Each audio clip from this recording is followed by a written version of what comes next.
দেখছেন এটা নিউজ ইসলামী bank happening পয়েন্টে আপনাদের সবাইকে আমন্ত্রণ জানাচ্ছি। আমি জান্নাতুন নাহার জাকিয়া। দর্শক, আপনারা গত দুদিন ধরে চিকিৎসকদের কমপ্লিট শাটডাউন যে কর্মসূচি সেটা দেখে আসছেন এবং জরুরি বিভাগে ঢুকে আসলে চিকিৎসকের উপর হামলার প্রতিবাদে চিকিৎসকরা এই কর্মসূচি পালন করছেন। এবং গতকালও কিন্তু দিনভর চিকিৎসকদের কর্মবিরতির দ্বিতীয় দিনও রাজধানীর বিভিন্ন যে হাসপাতালগুলোতে সেখানে বেশ চরম ভোগান্তি পোহাতে দেখা গেছে যে চিকিৎসা নিতে যাওয়া রোগী এবং তার স্বজনদের। শর্ত সাপেক্ষে সীমিত পরিসরে ঢাকা মেডিকেল কলেজ হাসপাতাল সহ বিভিন্ন হাসপাতালে জরুরি সেবা কার্যক্রম চালু থাকলেও বহির্বিভাগে কার্যক্রম একেবারে বন্ধ ছিল, যেটা আমরা গতকালকেও দেখেছি, যেটা আজ এখন থেকে বহির্বিভাগ কার্যক্রম খুলে দেওয়া হয়েছে এবং সেখানেও সেবা দেওয়া হচ্ছে রোগীদেরকে। এবং আগামীকাল থেকে আসলে ঢাকা মেডিকেল কলেজ হাসপাতাল সহ সব হাসপাতালে বহির্বিভাগ সহ জরুরি বিভাগ সহ সব কার্যক্রম একযোগে চলবে। এবং আজকে এ নিয়ে আমাদের অতিথির সঙ্গে আমরা কথা বলবো হাসপাতাল ব্যবস্থাপনা চ্যালেঞ্জ নিয়ে। এ নিয়ে কথা বলার জন্য আজকে স্টুডিওতে আমরা অতিথি হিসেবে পেয়েছি মোহাম্মদ লোকমান হোসেনকে, ব্যবস্থাপনা পরিচালক, Alok health care and hospital. Sir, আপনাকে স্বাগত জানাচ্ছি আমাদের আয়োজনে। ধন্যবাদ আপনাকে। আমি শুরুতেই আমাদের দর্শকদেরকে বলছিলাম যে গত দুদিনের একটা কমপ্লিট শাটডাউন আমরা দেখেছি চিকিৎসকদের কর্মসূচি, সেখানে রোগীদের যে ভোগান্তি আমরা দেখলাম তার পরিপ্রেক্ষিতে আপনি কি বলবেন? ধন্যবাদ আপনাকে। এটা গুরুত্বপূর্ণ ইস্যু নিয়ে আমরা কথা বলতে বসছি। আসলে গত 2-3 দিন যাবৎ আমরা এটা লক্ষ্য করছি। আসলে একটা ইনসিডেন্ট তো ঘটেই পারে, কিন্তু এরকম ইনসিডেন্ট ঘটা যাবে না যেখানে চিকিৎসা প্রদান করা হয়। সেখানে আমি মনে করি, আমি একজন বেসরকারি স্বাস্থ্যসেবা পরিচালনা করছি, সেই জায়গায় একটা ডিসিপ্লিনের মধ্যে যদি আঘাত করা হয় সেখানে একটা সমস্যা থাকতেই পারে। তো আমি মনে করি যে মানুষ খুব বেশি উগ্রতার পরিচয় দেয়। উগ্রতার পরিচয় না দিয়ে সেখানে সহনীয় পর্যায়ে কীভাবে আনা যায়। ধরেন আঘাত করছে, 2-3বার করে আঘাত করছে, একটা নিরাপত্তা তো থাকা দরকার। আর পাশাপাশি আমাদের দেশের মানুষও এত উগ্র হবে কেন? একটা চিকিৎসকের উপরে আঘাত করলে কি চিকিৎসাটা বাড়বে, সমাধান হবে? তাহলে তার দূষণীয় ব্যাপারটা নিয়ে কমপ্লেন করতে হবে এবং যথাযথ কর্তৃপক্ষ তার জন্য ব্যবস্থা নেবে। সেই জন্য কিন্তু সময় দেওয়া দরকার। আরেকটা কথা আমি পাশাপাশি বলবো, যে ঘটনা ঘটে গেছে সেটা কিন্তু আপনি কঠোর আন্দোলন করে এই যে একেবারে সমাধান করে ফেলবেন তা কিন্তু না। সেই জায়গায় ডাক্তারদের বা আমরা যারা আছি তাদেরও একটা সহনীয় পর্যায়ে যেতে হবে, সরকারকে সময় দিতে হবে তাদেরকে অ্যারেস্ট করার জন্য, বিচারের আওতায় আনার জন্য। তো ইতিমধ্যে দেখলাম যে অনেক দূর থেকে 2 জন ধরেছে, 2 দিনের মধ্যে গ্রেপ্তার করছে। এর জন্য চিকিৎসকরাও সীমিত আকারে চিকিৎসা দিচ্ছে। আমি মনে করি যে চিকিৎসাটা চালিয়ে যাওয়া উচিত এবং কঠোরভাবে এটার বিচার হওয়া উচিত। আর ইতিমধ্যে আপনার ধরেন চিকিৎসকদের নিরাপত্তা এবং চিকিৎসা প্রতিষ্ঠানের নিরাপত্তা নিয়ে ব্যাপকভাবে আলোচনা হচ্ছে। আইন এবং ইমপ্লিমেন্ট দুইটাই দরকার। আইনটা কঠোর আইন দরকার। ধরেন একটা চিকিৎসক যদি নিরাপদ না থাকে তাহলে কিভাবে আপনার জনগণকে চিকিৎসা দিবে? আর আমরা 17-18 কোটি মানুষের দেশ, এখানে তো এমনিতেই স্বল্পতা রয়েছে চিকিৎসকের, প্রতিষ্ঠানের এবং আমরা যারা ব্যবস্থাপনা করি তাদেরও স্বল্পতা রয়েছে। এখন যদি এই ডিসিপ্লিনটাই নষ্ট করে দেন তাহলে তো মানুষ কষ্ট পাবে। আপনি দেখেছেন মনে হয় বিভিন্ন পত্রিকায়, আপনাদের এই চ্যানেলগুলোও তো বিভিন্নভাবে মানুষের অসহায়ত্ব, চিকিৎসা পাচ্ছে না, অসহায় অবস্থায় আছেন, চিকিৎসা পাচ্ছে না। সেটা ঢাকার বাইরে থেকে যে সংকটাপন্ন রোগীরা আসছেন তারা বেশ ভুক্তভোগী হচ্ছেন এই সময়টায়। অনেক ভুক্তভোগী হচ্ছেন। একটা মুমূর্ষু রোগী এসে যদি চিকিৎসা না পায়, এটার জন্য এর চাইতে দুর্ভাগ্যজনক কিছু হতে পারে না। এই জন্য আমি বলবো যে আপনার স্বাস্থ্য প্রতিষ্ঠানগুলোর নিরাপত্তা যেমন দরকার, মানুষেরও সহনীয় হওয়া দরকার। একজন ডাক্তারকে আঘাত করলেই যে আপনার চিকিৎসা পেয়ে যাবেন তা তো না। সেই জায়গা থেকে চিকিৎসকদের নিরাপত্তার কথা বলছিলাম এবং গত 2 দিনের যে অবস্থা আমরা দেখলাম তাতে দেখা গেছে যে আন্দোলনকারী চিকিৎসকরা তাদের নিরাপত্তায় প্রতি চিকিৎসকের সাথে একজন করে নিরাপত্তা কর্মী চেয়েছেন। এবং এই অবস্থা যদি হয় সেক্ষেত্রে চিকিৎসক কতটা ভালো সেবা আসলে তার রোগীকে দিতে পারবেন বলে আপনার মনে হয়? এটা আমি একজন বেসরকারি স্বাস্থ্যসেবক হিসেবে মনে করি এটা অতিরিক্ত চাওয়ার জন্য, নিরাপত্তার জন্য চাওয়া। আসলে যদি চিকিৎসকের নিরাপত্তা আরেকজন নিরাপত্তা প্রহরীরা দেন তাহলে তো এটা ব্যয়বহুল হয়ে যাবে এবং এটা তো একটা অনিরাপদ রাষ্ট্রই হয়ে গেল। সেই জায়গায় আমি মনে করি যে এইটা যারা বিশেষজ্ঞ আছেন তারা আইন তৈরি করবেন, ইমপ্লিমেন্ট করবেন এবং আমি মনে করি প্রত্যেকটা হসপিটালে একটা কাউন্সিলর গ্রুপ থাকা উচিত, টিম থাকা উচিত। জনগণ এবং রুগীর অভিভাবক এবং চিকিৎসক বা চিকিৎসা যারা প্রদান করছে এর মধ্যে কিন্তু একটা গ্যাপ থাকে। এক একজন এক এক মুড নিয়ে ঢুকতেছে। তার মা মৃত্যুসজ্জায় চলে যাচ্ছে, তার বাবা চলে যাচ্ছে, কিন্তু এই রোগীটার যে ছেলে বা মেয়ে তার আবেগ কিন্তু বেশি থাকবে।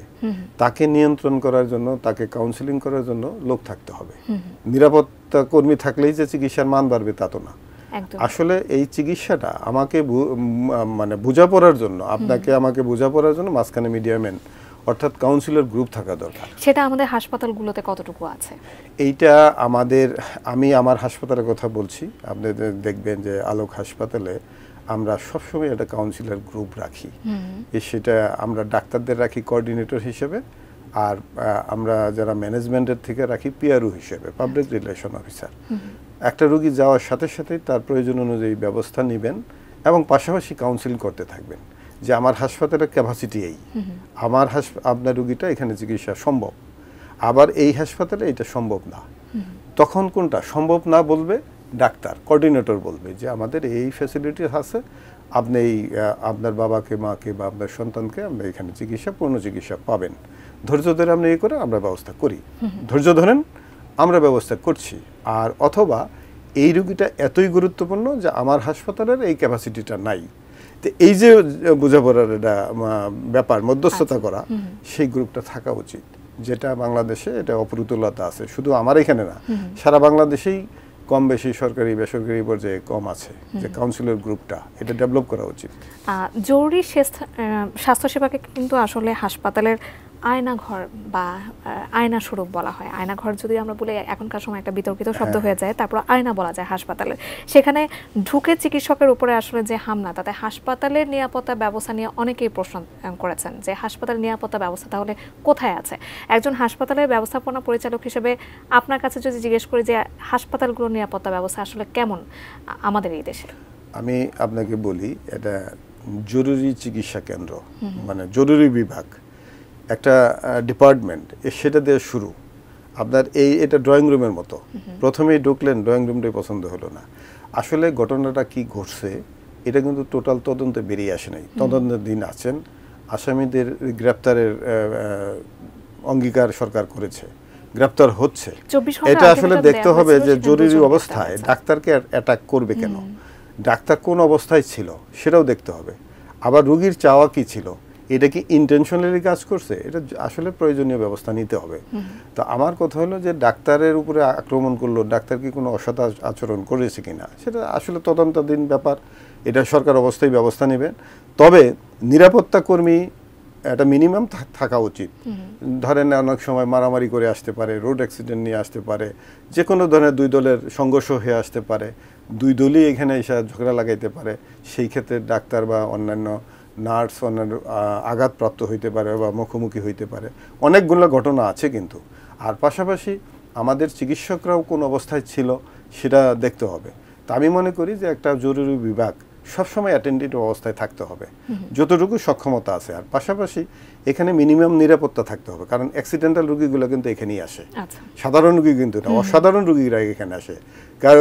কেউ রোড অ্যাক্সিডেন্ট হয়েছে, কারো মারামারি করে মাথা ফেটে গেছে, এরকম অনেকগুলো মুমূর্ষু রোগীগুলো আসে। সেইখানে কিন্তু গার্জিয়ান পক্ষ খুব উতল থাকে, সেই জায়গায় কিছু নিরাপত্তা তো থাকাই উচিত। আর পাশাপাশি তাদেরকে আশ্বস্ত করার জন্য আমাদের যত শক্তি আছে তাদেরকে বোঝানো, মানে শক্তি বলতে অর্থাৎ আমাদের যত মেধা আছে ওইখানে সহনীয় পর্যায়ে থাকতে হবে, তার তো উচ্চচিত হবেই। আর কিছু মানুষ কিন্তু থাকে অযথা একটু বেশি উশৃঙ্খল থাকে, উত্তেজিত করার জন্য। আসলে আমরা সেটাও দেখেছি, আমাদের সবারই কম বেশি আসলে হাসপাতাল অভিজ্ঞতা আছে। আমরা সেটা নিয়ে আরো কথা বলবো। তবে দর্শক, আমাদের হ্যাপেনিং পয়েন্টের আয়োজনে এই পর্যায়ে একটা বিরতি নেবার সময় হয়ে গেছে। একটা বিরতির পর আমরা আবারও ফিরছি, আমাদের সাথে থাকুন।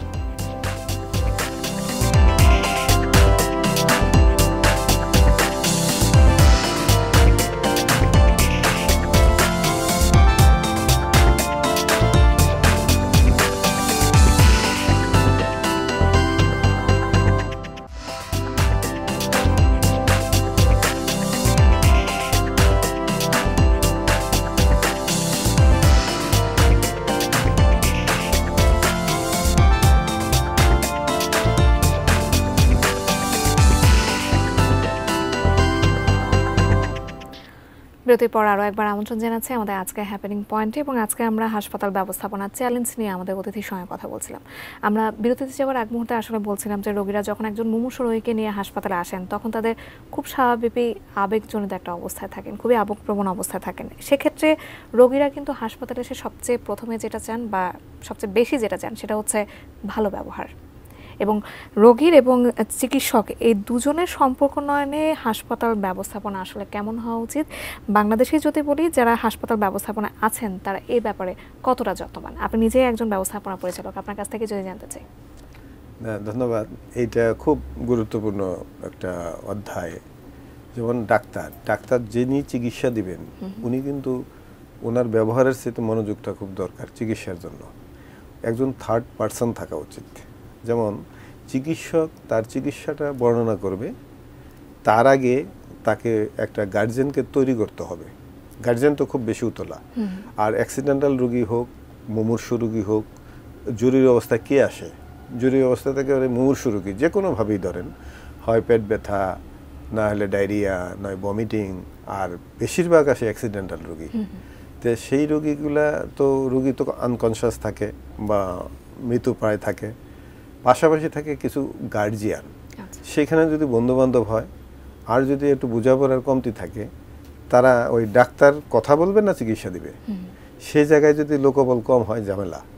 সেই জায়গায় একটা নিরাপত্তা থাকা উচিত। আর পাশাপাশি কাউন্সিলর থাকা উচিত, যে কাউন্সিলর তার রোগীদের গার্জিয়ানদের আশ্বস্ত করবেন বা তাদেরকে বুঝাবেন জিনিসটা, যে ডাক্তারকে সময় দেন, আমরা একটু দেখি 10 মিনিট 20 মিনিট, তারপরে ডাক্তার সাহেব আপনার সাথে কথা বলবেন। এই একটা মিডিয়া থাকা উচিত, কিন্তু যেটা আমরা বেসরকারি পর্যায়ে আমরা রাখতেছি, সরকারি পর্যায়েও আসতেছে, কিন্তু সেই জায়গায় সময় দিতে হবে। আর পাশাপাশি আমি একটা কথা বলি, সেটা হলো যে উশৃঙ্খলতা করে কোনো কিছু আদায় হয় না।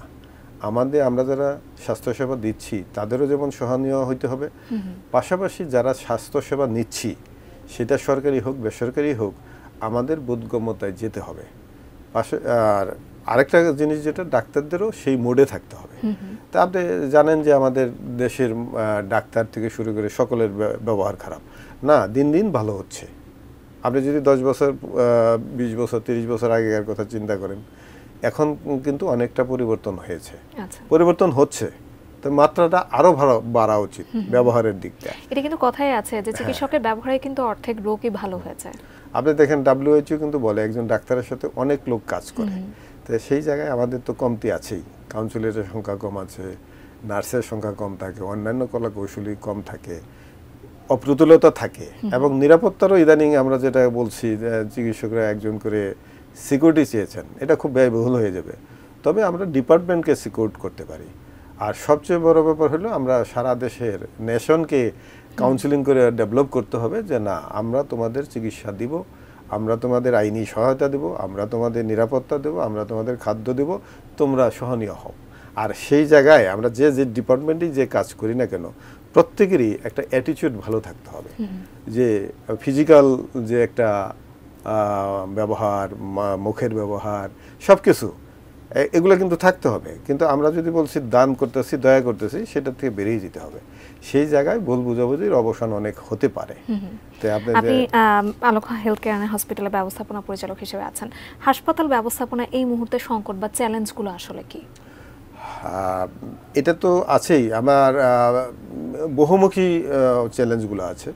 যেমন আমরা বেসরকারি পর্যায়ে আমরা 24 ঘন্টার জন্য আমরা সকালে ডাক্তারগুলো, বিশেষজ্ঞ ডাক্তারগুলো পুরোপুরি পাই না। এটা একটা কমতি আছে, এটা একটা বড় চ্যালেঞ্জ। পাশাপাশি অন্যান্য কলা কৌশলী আমরা যারা আছে, আমরা যারা মালিক পক্ষ আরও সহনীয় হইতে হবে, আরও ইনভেস্টমেন্ট বাড়াইতে হবে, ম্যান পাওয়ার ডেভেলপমেন্টের ট্রেনিংগুলো বাড়াইতে হবে। সেদিকে যেমন দরকার আছে, হাসপাতালের ক্যাপাসিটি অনুযায়ী জনগণকে কাউন্সিলিং করতে হবে। অনেকগুলো থ্রেড তো আছে, আমরা যা পারবো ওইটুকু আমরা নিব। আর পাশাপাশি সরকার কাজ করছে, সরকারের সাথে আমরা কাজ করছি। আমি একজন বেসরকারি ব্যবস্থাপনা পরিচালক হিসেবে আমি আপনার মাধ্যমে ATN নিউজের মাধ্যমে সরকারকে আবেদন করতে চাই যে আমাদের এই বেসরকারি পর্যায়ে যারা আছি আমাদেরকে ডেভেলপমেন্ট করার জন্য, আমাদের ট্রেনিংয়ের ব্যবস্থা, আমাদের স্টাফদের ট্রেনিংয়ের ব্যবস্থা, ডাক্তার, এটা সরকারিভাবেই আমাদেরকে ইনসিস্ট করলে ভালো হয়। বা এই প্রোগ্রামগুলো তৈরি করলে আমাদের ডাক্তারগুলো বা আমরা যে সেখানে আমরা ট্রেনিং গ্রহণ করলাম, আস্তে আস্তে আস্তে আস্তে আমাদের ডেভেলপ হইতে হবে। কারণ আমাদের চিকিৎসার নামে অনেক টাকা বিদেশে যায়, সেগুলো আমাদের রক্ষা করতে হবে। সেই জায়গায় আমাদের কাজ করার অনেক সুযোগ আছে। রাজনৈতিক পট পরিবর্তন আমরা দেখতে পাচ্ছি 5 আগস্ট থেকে, পরপরই কিন্তু অনেকে বিশেষ করে যারা জনপ্রতিনিধি আছেন তারা তাদের কর্মস্থলে অনুপস্থিত আছেন, তাদেরকে ফিরিয়ে আনতে বা এখন যে ক্রান্তিকালটা আমরা আসলে অতিক্রম করছি, বন্যা আমরা অতিক্রম করেছি এই সময়টা এসে, এখন দেখা যাচ্ছে নিম্নচাপের ফলে বা যে কারণে হোক বৃষ্টির প্রাদুর্ভাবটা একটু বেশি দেখা যাচ্ছে এবং যার ফলে ডেঙ্গুর একটা মৌসুম কিন্তু আমরা এখন চলে আসছি। বিশেষ করে সেপ্টেম্বর মাসকে কিন্তু অনেক আগে থেকে একটা আশঙ্কা ছিল যে ডেঙ্গুর প্রাদুর্ভাব বাড়তে পারে। এক্ষেত্রে তাদেরকে স্ব কর্মস্থলে ফিরিয়ে আনার কেমন উদ্যোগ হতে পারে এবং সর্বোপরি আপনার মাধ্যমে জানতে চাই যে আলোক হেলথ কেয়ার হাসপাতাল এই সম্পর্কে কে উদ্যোগ নিয়েছে এখন পর্যন্ত ডেঙ্গু প্রতিরোধে? এখানে একটু সরকার পরিবর্তনের পরে একটু চেন তো ভেঙে গেছে। নতুন সরকার, অন্তর্বর্তীকালীন সরকার দিনরাত কাজ করছে। আমার মনে হয় জনপ্রতিনিধিরা অনেক জায়গায় পালে বা অ্যাবসেন্ট আছে, যার কারণে ডেঙ্গুর প্রাদুর্ভাব, ডেঙ্গু নিধন করার জন্য যে প্রক্রিয়াগুলো সেগুলো